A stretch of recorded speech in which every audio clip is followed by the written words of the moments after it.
Well, howdy, y'all. So I'm going to be doing a quick video about psychological terms I see people misusing, including actual psychological professionals. So here we go. Alright, fundamental attribution error.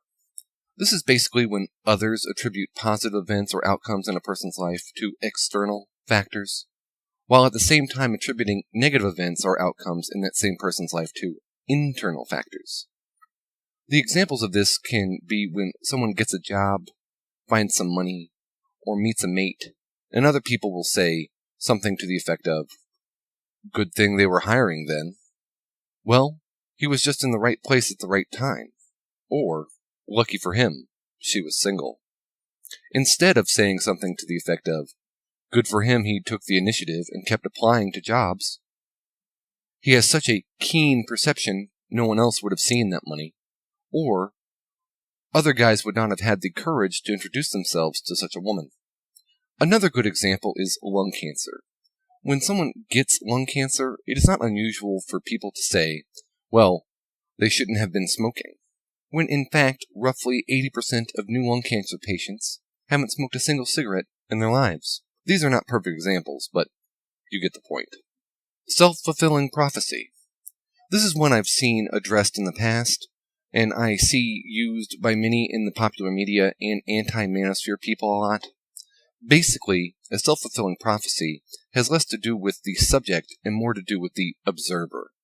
Sargon addressed this in a video last month, in which he correctly identified what most people call self-fulfilling prophecy as confirmation bias. I will not address confirmation bias here.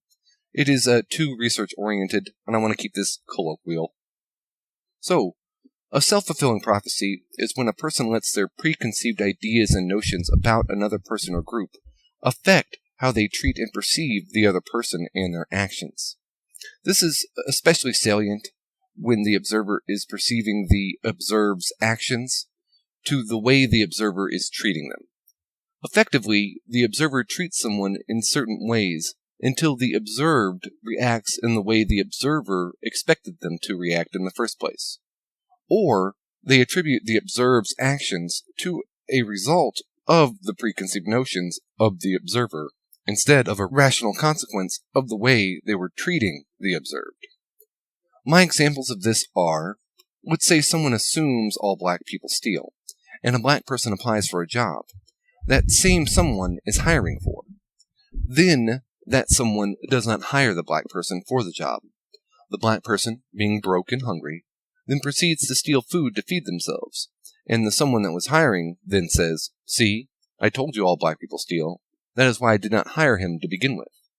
Instead, it was the lack of the ability of the black person to pay for food, and the resulting hunger that led to the theft. Now, some may say this is an absurd analogy, but I will say that in some poor small towns in Texas, this is not that absurd. But to go into further detail using a general person. Now let's say that a business person in a small town hears that an applicant is a thief. This business person decides to hire the alleged thief anyways. He needs the worker more than he fears the losses. But he keeps a close eye on the new hire. The new hire may have been a thief in the past, but he no longer steals. And since he has a job and money, he feels he has no reason to, so he does not steal. The business owner treats the new hire differently than he treats the other employees. The new hire notices, but figures it's the wages of past sins. The employer then installs video cameras, never leaves the new hire alone with any money or product. The new hire still never steals, because he no longer steals. This goes on for years until the new hire dies in a car accident, having never stolen anything from the employer. At the funeral, someone says to the employer, "Well, he never stole from you as you predicted he would, so I guess he was not that bad of a guy." And the employer responds, "Well, he never stole from me because I never allowed the opportunity to present itself to him, and he knew I was watching him, and also that I would have him arrested, so he did the smart thing and didn't steal from me, not because he was not a thief, but because I was too smart to allow him to. I took preventative measures." The above two examples are rough, and include fundamental attribution error in a way. But a third example would be you think someone is an abusive dick. So, as a preemptive measure, you are not that nice to them. In fact, you are downright rude. Eventually, the other person gets sick of being treated rudely and treats you in a rude manner back. Then you say, "See, I told you he was a dick." Or another example is you can think someone is violent, you tell others that he's violent, and when he does not assault you or anyone, you start slapping him in the face. When finally, in self-defense, he assaults you back, you say, "See, I told you he was violent." Self-fulfilling prophecy is usually a little more subtle than these examples, but primarily has to do with the perceptions of the person observing, and not the person being observed. Next is learned helplessness. Now, Gregory Becker has a great series on this term that has been very moving.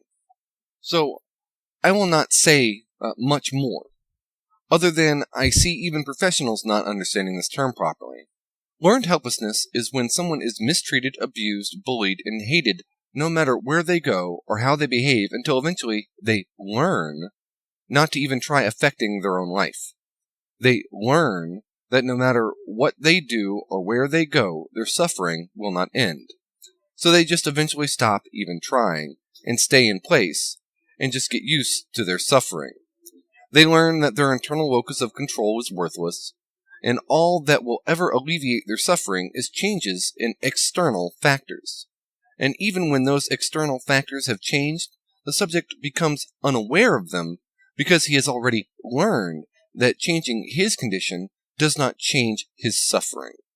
The subject becomes effectively broken. A good example of this is a mouse in the center of a maze that has tunnels leading away from the center. The center of the maze shocks the mouse, and he heads down one of the tunnels. While in this tunnel, the mouse gets shocked again, and thus retreats back to the center of the maze. He does this because it is where he knows food and water are. Now the mouse is shocked again and runs down a different tunnel, but experiences the same shock, thus retreats again. This cycle continues until the mouse learns that no matter where he runs to escape the pain he experiences just as much pain, if not more. So the mouse stays in the center of the maze, where food and water are, and gets used to the electric shocks there. And even if the tunnels are no longer electrified, the mouse no longer attempts to escape the shocks in the center because he has already learned that all the tunnels are just as damaging as the center still is. Plus, there's the benefit of the required food and water he needs for survival in the center of the maze. So these are just some of the terms I see people misusing, even professionals, especially on the internet. So please, people, try not to misuse these terms. I will do more terms in the future. So, you guys have a nice day, and always remember to go your own way. Yours truly, M.